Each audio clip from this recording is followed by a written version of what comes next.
La mobilité, des transports et quels sont les besoins dans notre région. Pour en parler, nous retrouvons Éric Pinault dans le métro rennais.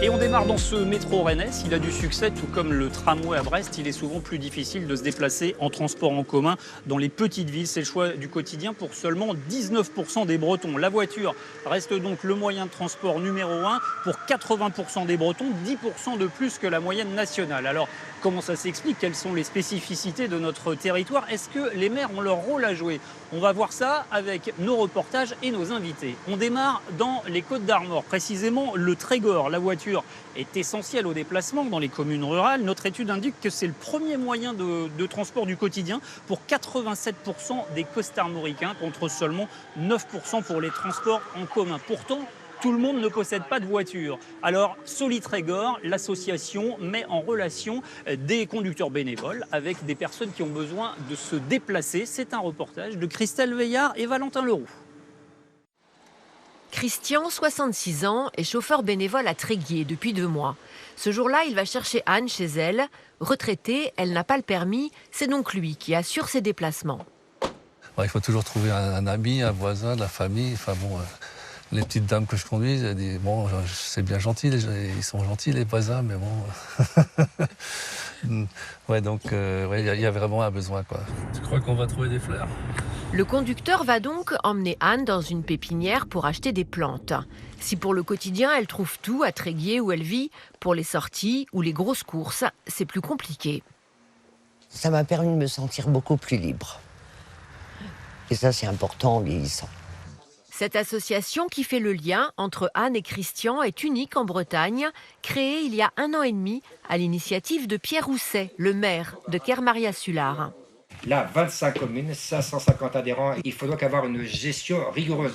Avec déjà quelques 170 chauffeurs défrayés et plus de 400 bénéficiaires, elle ne cesse de croître au vu des besoins de transport sur le secteur. Pour les rendez-vous médicaux notamment ou à la pharmacie, comme pour cette passagère dont le mari malade ne peut plus prendre la voiture. Mon mari conduisait, donc ça ne faisait pas partie vraiment de mes soucis. Mais je me rends compte quand même que sans le permis, c'est très compliqué. Les gens vieillissants, qui ont du mal à se déplacer, et on rencontre des gens en difficulté, on les aide, ça me touche. Réponse à une attente forte en milieu rural, Solitrégor est victime de son succès. L'association manque de chauffeurs et lance un appel aux volontaires.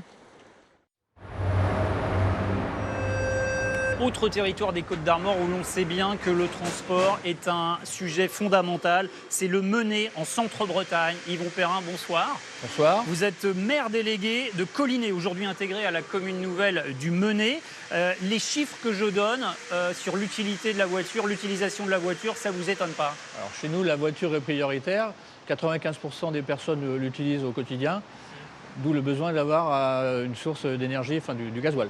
Ah, on y vient. Vous avez, lorsque les stations-service ont disparu dans la commune, vous avez décidé à la mairie d'en créer une station municipale. Ça marche? Alors ça marche plutôt bien, puisque les budgets s'équilibrent. L'idée, c'était en 2014 de maintenir également le commerce, parce qu'il était en souffrance, justement parce que par rapport à une évasion de notre public. C'est-à-dire que les gens allaient faire le plein ailleurs et du coup faisaient les courses ailleurs aussi. Tout à fait. Ouais, vous avez réussi à les ramener chez vous. Cette station, elle sert aussi à faire le plein pour le minibus du ramassage scolaire. Ça, c'est encore un sujet, le transport des scolaires. Vous avez pris l'initiative de créer aussi une navette. Alors la navette, elle existe depuis pas mal de temps. Oui. Et elle sert à transporter les gamins, les enfants, d'une école à une autre école pour maintenir les effectifs. C'est ça, il a fallu regrouper les niveaux scolaires dans les différentes communes qui composent le Menez. Et pour que les CE2 de Collinet, par exemple, aillent à l'école plus loin ou les CM, l'inversement, il a fallu organiser ce ramassage. Tout à fait, pour remplir les effectifs. Le transport, c'est aussi pour vous une question d'aménagement du territoire, je dirais, puisque vous avez un gros employeur chez vous qui s'appelle Kerméné, les abattoirs, 3000 salariés, je crois, hein, c'est bien ça? 3000 salariés, Ouais. une ville dans la ville. Et là encore, des salariés qui n'ont pas forcément de voiture, vous avez trouvé une idée encore. Alors l'idée pour répondre à un besoin, parce que les jeunes n'ont pas forcément toujours un permis ou une voiture, Oui. mais ils ont besoin d'un travail. Donc on a, avec Terre d'Armor Habitat, notre partenaire, et en relation avec Kerméné, Oui. on va faire une rénovation de 24 logements, plus une création de 12 logements qui vont sortir de terre en 2027. Et vous ne les posez pas n'importe où, ces logements? Alors le fait d'avoir une usine à côté, on les met au plus près de l'usine. Donc on peut aller au travail sans prendre sa voiture. C'est bien là l'idée hein, pour des gens qui n'ont pas leur véhicule. Donc il est possible d'y aller à pied, c'est à 5 minutes de l'usine, Ouais. et donc par tout temps on peut y aller. Merci Yvon Perrin. Difficile donc de se rendre à son travail, même à quelques kilomètres de chez soi. Vous venez de nous en parler. Eh bien, certains cadres ou chefs d'entreprise évoquent les mêmes difficultés quand ils doivent rallier la Bretagne à Paris. Il y avait des vols depuis Quimper ou Brest, mais les lignes ont été supprimées en 2023. Cela permettait d'aller jusqu'à Orly. Des vols restent possibles vers Roissy-Charles de Gaulle depuis Brest. Mais est-ce nécessaire? À qui servent-elles? Reportage de Sarah Ben-Chérifa et Morgane Trégouette. Il est à peine plus de 6 h du matin. Nous sommes à l'aéroport de Brest. Un avion va décoller pour Roissy-Charles de Gaulle avec à son bord 120 passagers. Nous avons demandé à quelques-uns d'entre eux pourquoi ils avaient choisi l'avion. J'en ai pour plus de 14 heures de train si je vais jusqu'à Francfort, plus après 2 heures de route. Donc, Je suis venu à Brest pour un déplacement professionnel. C'est quand même un peu excentré, surtout quand on vient de Montpellier. Et le train ? Ça nécessite de passer par Paris et je n'ai même pas regardé combien d'heures ça faisait, mais au moins une journée de trajet. L'avion reste donc imbattable pour sa rapidité. En 2019, les vols reliant Brest à Paris ont accueilli 287 000 passagers contre 45 000 en 2023. La suppression en novembre 2023 de la liaison vers Orly a eu d'importantes conséquences pour ces voyageurs les plus réguliers, les chefs d'entreprise. Ils se battent pour son rétablissement. C'est un levier de développement économique. Ça renforce l'accès aux décideurs, aux marchés nationaux et internationaux, aux partenaires. Et ça améliore l'attractivité du Finistère pour les investisseurs et pour les talents. À l'échelle nationale, ces dernières années, le nombre de passagers réalisant un vol aller-retour sur la journée a considérablement chuté. Et Brest s'inscrit dans cette tendance.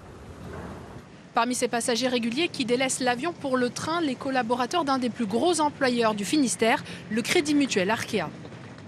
La plupart des réunions auxquelles on est amené à assister, on privilégie les visioconférences quand elles sont à distance. S'il faut s'y rendre, on privilégie en second temps le train. Et quand il y a vraiment une urgence ou des contraintes de déplacement personnel ou des réunions qui se tiennent sur des endroits qui sont différents de Paris, là, effectivement, on est amené à avoir recours à l'avion en dernier recours. Pour désenclaver le Finistère, les voyageurs espèrent pouvoir rejoindre en train la capitale en 3h30 grâce à la ligne grande vitesse, une requête pour le moment enterrée par les pouvoirs publics. Pour améliorer les transports en commun, les usagers ont leur mot à dire. Parmi les associations qui agissent, on trouve l'OTIV, Association des usagers des transports en commun d'Ille-et-Vilaine. Sa présidente Isabelle Meunier-Leroux est avec nous. Bonsoir. Bonsoir. Merci d'être là. Les usagers réclament la gratuité des transports publics. C'est 61% des Français, 63% des Bretons pour améliorer le pouvoir d'achat, pour être en conformité avec ses convictions pour l'environnement, par exemple. Est-ce que c'est plausible ? C'est tout à fait plausible. D'ailleurs, c'est une chose qui s'étend en France, puisqu'il y a actuellement 46 territoires qui pratiquent la gratuité des transports en commun, dont 10 avec des territoires de plus de 100 000 habitants. Oui. Et là, au 1er janvier 2026, il y a même un territoire de 650 000 habitants qui va avoir la gratuité des transports dans les Hauts-de-France. Il y a trois bassins miniers qui se sont groupés, 3 agglomérations. Eh bien voilà de quoi inspirer nos élus régionaux et nos maires peut-être. En tout cas, la demande de transport est bien là. La fréquentation des TER, les trains express régionaux que vous connaissez bien, a bondi de 60% entre 2019 et 2024. Alors pour répondre aux besoins sans cesse croissants, le TER breton va prendre des allures de RER, un petit peu à la mode Île-de-France. Il est financé en grande partie par le Conseil régional et des collectivités. Reportage de Romuald Bonan, Vincent Bars et Lorenzo Tardivel. Le TER à destination de Quimper est placé entre les repères U et W. C'est un projet à plusieurs centaines de millions d'euros. La mise en place d'un véritable RER breton. Au cœur du dispositif, une augmentation inédite du cadencement des TER. 16h04 en gare de Rennes, direction Quimper. C'est l'un des nouveaux horaires mis en place depuis septembre 2025 dans le cadre du nouveau RER breton. On va voir ce que les passagers en pensent. En tout, 200 voyageurs empruntent ce tout nouveau TER chaque jour. Par exemple, vous en pensez quoi de ces nouveaux horaires? Je trouve ça très bien parce que chaque personne a ses habitudes, a ses obligations. Ça va dans le bon sens, de moins en moins de voitures et de plus en plus de transports publics. Je trouve ça bien, après il faut pas que ça change parce qu'il faut pas qu'il y ait des retards. Ça permet de rentrer plus tôt, de moins attendre à la gare. Plus de trains bretons sur 3 zones. D'abord, pour ce que l'on appelle l'étoile rennaise. 24 circulations nouvelles depuis 2024. En septembre 2027, l'offre concernera le Nord-Bretagne. Et depuis septembre 2025, c'est l'axe sud qui a bénéficié de 17 liaisons quotidiennes supplémentaires. Justement, nous faisons halte dans la gare Sainte-Anne-Pleunerette, près d'Auray. 6300 habitants. Pour le maire satisfait des nouveaux horaires, le dossier du TER n'est pas à prendre à la légère, surtout avec les élections municipales qui approchent. On a des gens qui ont une attente de notre part sur l'aménagement aussi. Qu'on puisse aménager cette gare, de refaire tout propre. Donc ça sera dans notre programme, oui, bien sûr. Aujourd'hui, sur cette gare, on a un petit souci, c'est qu'on peut le voir, les quais ne sont pas assez longs. Et forcément, il y a des rames qui vont se retrouver un petit peu sans quai. Donc il y aura sûrement des travaux de prévus. En seulement 3 mois, cette ligne entre Vannes et Quimper connaît déjà une hausse de fréquentation de 6%. Ce TER matinal y contribue. Bonjour, ça va bien? Bonjour, vous allez bien? Un peu tôt, hein? Oui, écoutez, on est toujours du matin, c'est notre quotidien. Ouais, le train du quotidien. Le train du quotidien, on y va tous les jours, on y va. Un succès réel pour ce TER que Mickaël Duval, du collectif Bretagne Sud, tient quand même à relativiser. Ça vaut surtout pour les grandes gares, j'allais dire, les gares principales, où là, il y a une augmentation de l'offre. Par contre, pour les petites gares, entre guillemets, les gares intermédiaires, comme par exemple Sainte-Anne ici, ou Banalec, un peu plus à l'ouest, là, on est assez loin d'une augmentation de l'offre. Si je prends l'exemple de Sainte-Anne où je monte, le matin, j'ai pas plus de trains, et le soir non plus. L'offre de TER breton augmentera de 100% d'ici 2040, avec un train toutes les 20 minutes en heure de pointe, toutes les heures en période creuse, un véritable bouleversement qui impose des travaux. Nous sommes ici maintenant au Technicentre de maintenance de Bretagne. Vous voyez, on s'active, on crée des bâtiments, on crée des nouvelles voies, car d'ici avril 2026, il va falloir encore accueillir des trains supplémentaires. En tout, 56 millions d'euros, rien que pour l'agrandissement de ce Technicentre Bretagne. Pour la construction de bâtiments, la création de nouvelles voies, le but entretenir et réparer des rames qui s'allongent et une flotte qui s'accroît. L'évolution qu'on va avoir l'année prochaine, c'est plus 9 trains, donc ça fait environ 10% de plus. Parce que chaque train faisant plus de 100 mètres, c'est 1 km de train qu'on ajoute. Cette explosion de l'offre du train du quotidien a un coût. Or, l'État, qui souhaite développer ses mobilités douces, a aussi beaucoup de mal à mettre la main au portefeuille. Il nous faudrait entre 100 et 150 millions d'euros par an supplémentaires. Aujourd'hui, le budget consacré aux mobilités par la région Bretagne est autour de 560 millions d'euros, ce qui en fait le premier budget du Conseil régional de Bretagne. Des négociations financières sont en cours. En 2024, les TER bretons ont effectué 16 millions de voyages, 60% de plus qu'il y a 6 ans. On vient de l'entendre, plus 100% de TER d'ici à 2040. Ça ressemble à un énorme progrès. Est-ce que vous y croyez ? On espère que tout ça va aller dans ce sens-là. Ce qu'il y a, c'est que même déjà avec ce qui est mis en place actuellement, il y a quand même quelques loupés, mais bon, qui ne sont pas forcément du fait de la région. C'est encore une fois de plus un manque de moyens financiers. Il y a quand même beaucoup de problèmes sur le matériel. Il manque de matériel aux heures de pointe, ça c'est évident. Il manque de trains le week-end aussi, donc il y a beaucoup de choses à améliorer. Donc il y a beaucoup de choses qui ont été faites, mais on est parti aussi d'un peu loin. Alors on part de loin peut-être parce qu'on a laissé trop de place à la route, à la voiture ? Tout à fait. Il faut savoir qu'en Bretagne, dans les années 60, c'était une région où il y avait le plus de lignes secondaires. Il y avait plus de 400 km de voies ferrées secondaires qui ont donc été fermées au fur et à mesure. Parce que tout a été mis effectivement dans la voiture, avec le développement de la voiture, c'est vrai que voilà. Qu'est-ce qui reste à améliorer ? Je crois que vous diagnostiquez un point faible, c'est quand on on est au nord de la Bretagne jusqu'à Rennes et qu'on veut aller au sud-ouest de la France? Alors là, par contre, c'est le problème des correspondances entre régions et la SNCF. Il y a effectivement des progrès à faire en ce qui concerne les correspondances pour rejoindre d'une région à l'autre. Et il n'y a pas que ce point-là. Il y a aussi, par exemple, on a un exemple de Lille-Rennes. Voilà, qui arrive le soir. Le dernier train pour Quimper part 3 minutes avant que celui de Lille arrive. Oui, donc il reste du travail sur les correspondances. Merci beaucoup Isabelle Meunier-Leroux. Une rencontre à présent avec quelqu'un qui nous aide à redéfinir les limites du vélo. C'est ce qu'on appelle une vélo-taffeuse. Véronique Giroux fait partie des 17% de Français qui ont décidé d'utiliser le vélo au maximum, y compris pour se rendre au travail. Elle a décidé de laisser sa voiture au garage. Reportage de Lara Dolan et Olivia Brice. Tous les matins, c'est le même rituel. Je vais mettre mon gilet jaune. Donc j'installe mes lumières. Véronique Giroux est ce que l'on appelle une vélo-taffeuse. Elle va au travail à vélo. Direction son école primaire située à 5 km de chez elle.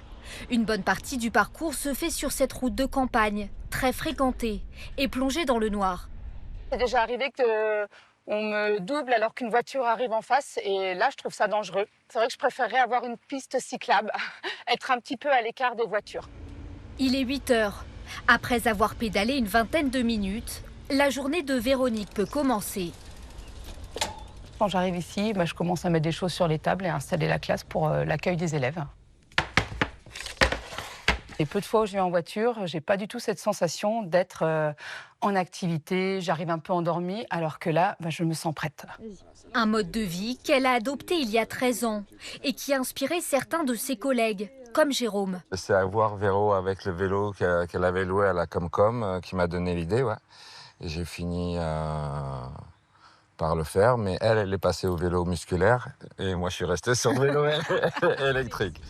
13 heures, Véronique reprend la route, direction Rennes, où elle enseigne 2 fois par mois.